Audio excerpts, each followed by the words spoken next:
Kami akan berbincang dengan anggota keluarga dari korban yang belum ditemukan.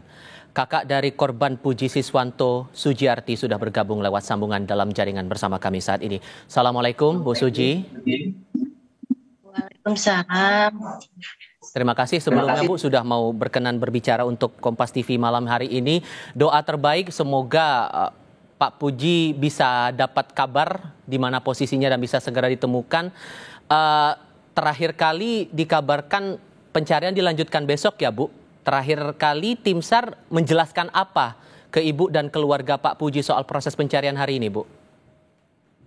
Hari ini tadi ada info pencariannya hanya setengah hari, sekitar jam 1-an, ditunda untuk besok karena ada longsor susulan gitu.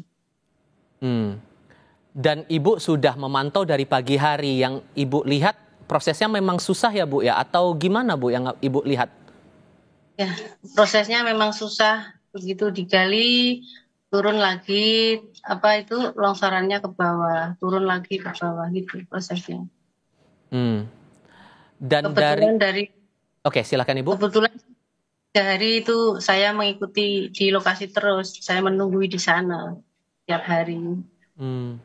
Dan tim SAR meminta Ibu dan keluarga menyiapkan sesuatukah selama proses pencarian ini berlangsung untuk Pak Puji, Bu? Ya, kita standby aja di lokasi, kita memantau pencariannya gitu. Soalnya kita kan dari saudara jauh, dari Blora, dari saudaranya Puji Siswanto. Kita memantau 3 hari di lokasi.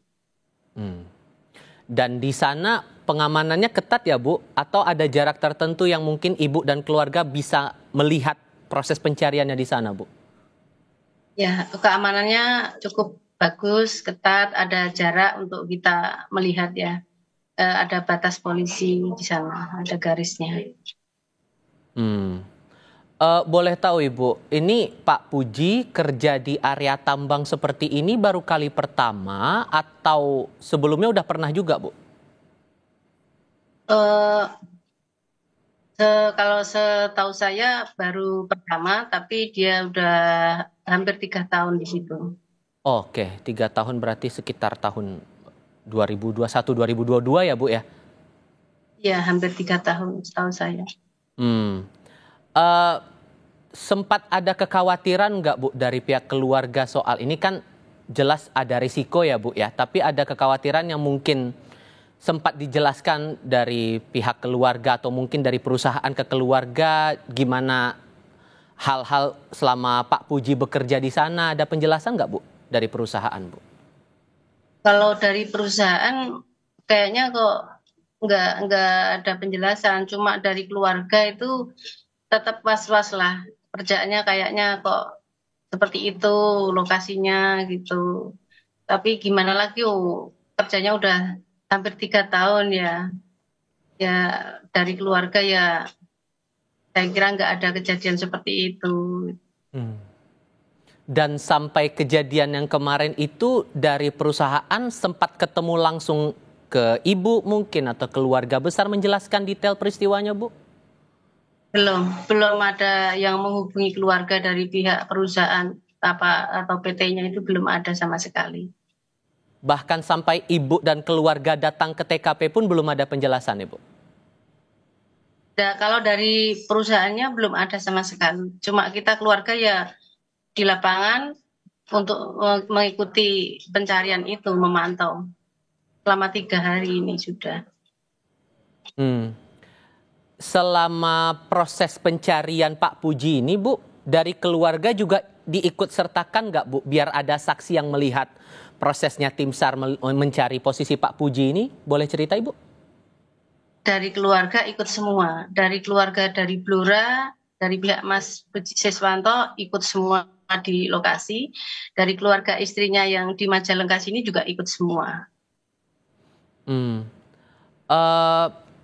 Sekarang kan proses pencarian masih berjalan ya, Bu. Yang diharapkan keluarga ini bentuk pertanggungjawaban seperti apa dari pihak perusahaan? Dan bentuk komunikasi apa yang diinginkan dari pihak keluarga, Bu? Ya, kalau pihak keluarga pertama semoga bisa dapat ditemukan. Terus untuk kedua kalinya dari pihak PT-nya atau perusahaannya itu mempertanggungjawabkan gitu loh dari keluarga kami. Ada tanggung jawabnya gitu. Nanti tindakannya seperti apa kita belum dikasih tahu sama sekali. Hmm. Saya mau memastikan lagi, Bu. Sebelum kejadian, terakhir kali komunikasi dengan Pak Puji kapan dan ngobrolin apa, Bu? Ngobrolin kerjaan beliau juga atau ada hal lain? Kalau untuk komunikasi terakhir itu malam Jumat. Itu kan kalau malam sering komunikasi masalah keluarga aja, baik-baik saja, ngabarin gitu, nggak ada masalah kerjaan. Kalau masalah kerjaan dari kami keluarga, ya saya kira baik-baik saja. Jadi dia nggak ngomongin masalah kerjaan. Hmm. Secara pribadi, Bu, kalau yang Ibu lihat, setiap Pak Puji mau kerja ke area tambang itu, ada nyiapin alat khusus atau barang-barang tertentu buat memastikan diri pribadi aman lah selama bekerja itu. Ada hal khusus nggak sih, Bu, yang disiapkan oleh Pak Puji? Kalau dia mau kerja itu setiap hari biasanya posting gitu, ya pakai pengaman muka gitu aja, posting gitu, Dan itu pakai disiapkan masker. perusahaan, Bu, atau secara pribadi disiapkan semua itu? Kayaknya dari rumah bawa, kalau berangkat itu pakai masker, pakai ini leher itu bawa. Hmm, oke. Eh, Difasilitasi sesuatukah, Bu, dari tim SAR mungkin atau perusahaan selama Ibu dan keluarga menanti proses pencarian masih berjalan sampai besok setidaknya, Bu? Kayaknya kok dari keluarga saya nggak ada, ya cuma kita di tenda nungguin hasilnya gitu aja sambil ngeliatin mantau gitu pencariannya. Hmm. Satu hal lagi nih, Bu. Tentu dari pihak keluarga masih menantikan kabar baik posisi Pak Puji ada di mana. Tapi selain menunggu ini ada langkah atau upaya lain yang dilakukan keluarga demi mencari posisi dari Pak Puji ini di TKP, Bu? Ya kalau pihak keluarga bisanya cuma berdoa, ya tetap ada di lokasi, ikut memantau jalannya penggalian itu, dan supaya bisa cepat ketemu gitu aja. Hmm. Tentu doa terbaik, semoga ada kabar baik dari tim SAR agar diketahui posisi Pak Puji sampai dengan saat ini. Dan insya Allah semoga dalam keadaan yang baik dan selamat. Bu Suji, saya terima kasih sekali lagi ya, Bu, sudah mau meluangkan waktu bercerita bersama kami kali ini. Sehat selalu untuk Anda ya, Bu, sekeluarga. Assalamualaikum. Waalaikumsalam.